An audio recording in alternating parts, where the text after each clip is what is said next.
کیا ہے، حضرت ابراہیم کو اللہ تعالیٰ نے آزمایا نہیں، آزمائشوں سے گزارا نہیں۔ حضرت ابراہیم علیہ السلام کو بچپنے کے عالم میں گھر سے نکال دینا، بچپنے کے عالم میں اس کا کھانا بند کر دینا، بچپنے کے عالم میں اسے مارنا اور پیٹنا، پھر جب بڑے ہوئے تو پھر اسے ذلیل کرنا، پھر اور بڑے ہوئے تو پھر اسے آگ میں ڈالا جانا، پھر اسے شہر چھوڑنے پر مجبور کر دینا اور شہر بدر کر دینا۔ اسی پر بس نہیں، جب اللہ نے صاحب اولاد بنایا تو اولاد کو بھی اللہ کے نام پر قربان کر دینا۔ یہ کیا آزمائش نہیں ہے؟ کیا اللہ تبارک و تعالیٰ بغیر آزمائے اسے خلیل بنایا تھا؟ کیا اللہ تبارک و تعالیٰ نے حضرت یوسف کو جیلوں میں ڈال کر نہیں آزمایا؟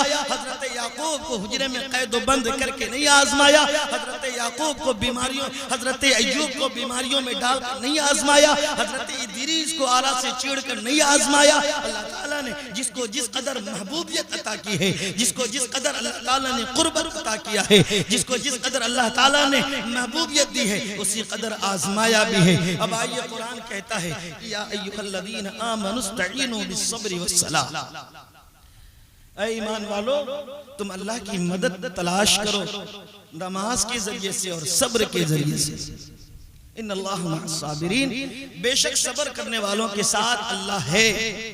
اب اللہ تبارک و تعالیٰ نے کہا کہ نماز کے ذریعے سے اور صبر کے ذریعے سے اللہ کی مدد تلاش کرو، لیکن آج معاشرے کا 99% مسلمان بے نماز، آج معاشرے کا 99% نوجوان بے نمازی، آج معاشرے کی 99% ماں اور بہنیں بے نمازی۔ جہاں معاشرے کے اندر اکثریت بے نمازی کی ہو، اکثریت سودخور کی ہو، اکثریت نبی علیہ السلام کے روح کو تڑپانے والی ہو، اکثریت اذان سن کر پھر جانے والی ہو، اکثریت گناہوں میں مبتلا ہو، وہاں اللہ کی مدد کیسے ہے؟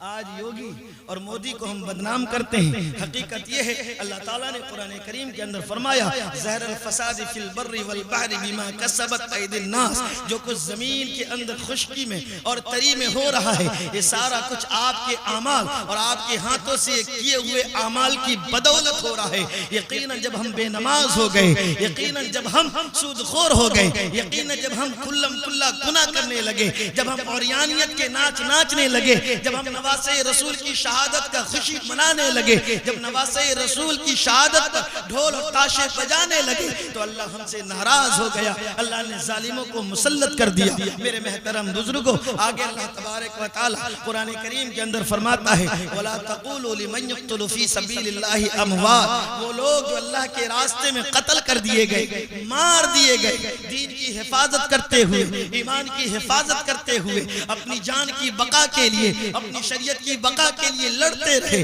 اور وہ لوگ شہید کر دیے گئے، حق کی تبلیغ کرتے ہوئے، دین کی تبلیغ کرتے ہوئے، وہ دنیا کی نظر میں مڑے ہیں، لیکن اللہ تبارک و تعالیٰ نے اسے زندگی عطا کیا ہے، وہ زندہ ہے، وہ اللہ تبارک و تعالیٰ کا شکر گزار بندہ ہے، اللہ تبارک و تعالیٰ اسے رزق دیتا ہے۔ اب عقل سے تھوڑی بڑے بات ہے کہ جو لوگ قتل ہو گئے، جو لوگ مر گئے، وہ زندہ کیسے ہے؟ آپ نے حدیث سنی ہوگی کہ اللہ کے راستے میں سب سے زیادہ مزہ کب آتا ہے؟ جب دین کے لیے لڑتا رہوں اور مجھے قتل کیا جائے، ثم اقتل، مجھے قتل کر دیا جائے، ثم احیا، اور پھر مجھے زندہ کر دیا جائے۔ اس قدر جو مزہ مجھے ملا ہے زندگی میں کبھی نہیں ملا۔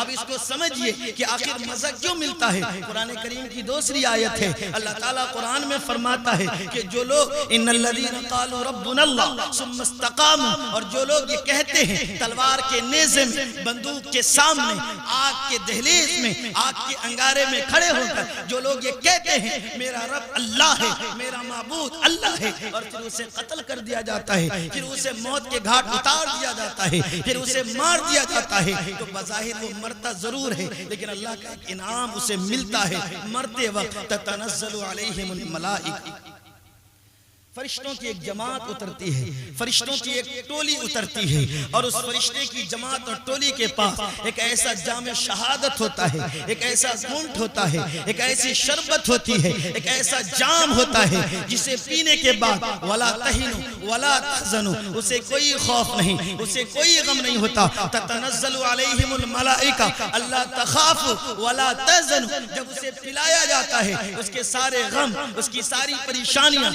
دور ہو جاتی ہے، نہ اپنوں کی یاد آتی ہے، نہ اپنی اولاد کی یاد آتی ہے، نہ اپنے مال کی یاد آتی ہے. وَأَبْشِرُوا بِالْجَنَّةِ، بلکہ اس وقت اللہ تبارک و تعالی جنت کا وہ مقام اسے دکھاتا ہے، جنت کے بالے خانے اس کے سامنے لا کر کھڑا کر دیتا ہے. جب وہ جنت کی لذتوں کو محسوس کرتا ہے، وہ جنت کے بالا خانہ کو دیکھتا ہے، اور جب اس کے اوپر تلوار چلتی ہے، جب اس پر گولی مارا جاتا ہے، جب اسے آگ میں ڈالا جاتا ہے، تو اس وقت اسے ایک ایسی چاشنی ملتی ہے، ایک ایسی لذت ملتی ہے جس کے بارے میں حکیم الامت مولانا اشرف علی تھانوی رحمۃ اللہ علیہ نے اپنی کتاب کے اندر لکھا ہے کہ اس چاشنی کی بدولت اسے احترام ہو جاتا ہے. یاد رکھیے، یہ جو لذت ہے، یہ چاشنی ہے، جنت کی لذتوں میں ایک لذت ہے. علماء سے تحقیق کر لیں گے. یہ جو ہمیں ملتی ہے ایک لذت، وہ جنت کی لذتوں میں ایک لذت ہے، اور وہ لذت کی بنیاد پر اسے دنیا سے جانے کا غم نہیں ہوتا. اور جب وہ مقام دیکھتا ہے، وہ جنت کا گھر دیکھتا ہے، تو دنیا کی ساری چیزیں بھلا دی جاتی ہے. وَأَبْشِرُوا بِالْجَنَّةِ الَّتِي كُنْتُمْ تُوعَدُونَ، ہاں ہاں یہی وعدہ میں نے تجھ سے کہا تھا، یہی وعدہ میں نے تجھ سے کیا تھا. ان اللہ مع الصابرین، بے شک صبر کرنے والوں کے ساتھ اللہ ہے. اللہ تبارک و تعالیٰ کے نبی کی حدیث سنیے. آپ نے پڑھا ہوگا، مدرسے کے طلباء نے پڑھا ہوگا، چھوٹی چھوٹی کتابوں میں یہ واقعہ موجود ہے کہ آپ ایک درخت کے سامنے لیٹے ہوئے تھے. اللہ کے نبی نے اپنی امت کو یہ پیغام دیا ہے کہ اگر کوئی دشمن گردن پہ تلوار رکھ دے، کوئی دشمن اگر گھیر لے، موت کے گھاٹ اتارنے کی کوشش کرے، تو یہ پیغام نانا نے بھی دیا ہے اور نواسا نے بھی دیا ہے. وہ یہی پیغام ہے کہ جنت کے دالا خانوں کو دیکھتے ہوئے، اللہ کی محبت کی چاشنی کا جام پیتے ہوئے، اللہ کے سپرد اپنی جانے جہاں آفری کو کر دو. اور اللہ کے نبی درخت کے نیچے لیٹے ہوئے ہیں. ایک ظالم دشمن آ کر آپ کی گردن پہ تلوار رکھ دیتا ہے اور کہتا ہے محمد ابن عبداللہ، میرے تلوار کے وار سے تجھے کون بچائے گا؟ آپ نے کیا جواب دیا تھا؟ یہی تو کہا تھا، ان الذین قالوا ربنا اللہ. یہی تو آواز تھی کہ میرا رب مجھے بچائے گا، میرا اللہ مجھے بچائے گا. اور آپ نے کہا تھا میرا رب مجھے بچانے والا ہے، اور بے شک اللہ نے بچایا تھا. حضرت حسین نے بھی یہی پیغام دیا، حضرت عمر نے بھی یہی پیغام دیا. اس لئے میرے محترم وقت کا تقاضا یہ ہے کہ زیادہ دیر لب کشائی نہ کی جائے. حالات کے پس منظر میں ہم جو کچھ کرتے ہیں، یہ خرافات و بدعات رسومات چھوڑ دیں، سنت کا پابند بنے، سنت کے مطابق زندگی گزارے. کہ سنت کے ذریعے سے جہاد اکبر ہے. اور یاد رکھیے، سنت نبی کی دو ہے، ایک ہے عملی میدان کے اندر اور ایک ہے معاشرتی زندگی کے اندر. معاشرتی زندگی کے اندر اگر دفاع کے لیے، اگر سنت پہ عمل کرنے کے لیے یہ اٹھانا پڑے اٹھاؤ، سنت کے لیے، سنت پر عمل کرتے ہوئے دین کی بقا سلامتی کے لیے یوں کرنا پڑے کر جاؤ. میرے محترم بزرگوں، یاد رکھیے، ایک دن جب رسول اللہ کا سامنا ہوگا، ایک دن جب حضرت حسین کا سامنا ہوگا، ایک دن جب حضرت علی اکبر کا سامنا ہوگا، تو وہ آپ کو شاباشی دیں گے، وہ آپ کو مبارکبادی دیں گے اور آپ کے لیے سفارش کریں گے. اے میرے پروردگار، اس نے میری سنت کو زندہ کیا تھا، اس نے میرے سنت کو زندہ کرتے ہوئے اپنی جان آفری کے سپرد کیا تھا. اے میرے پروردگار، اسے انعام و اکرام سے نوازا جائے.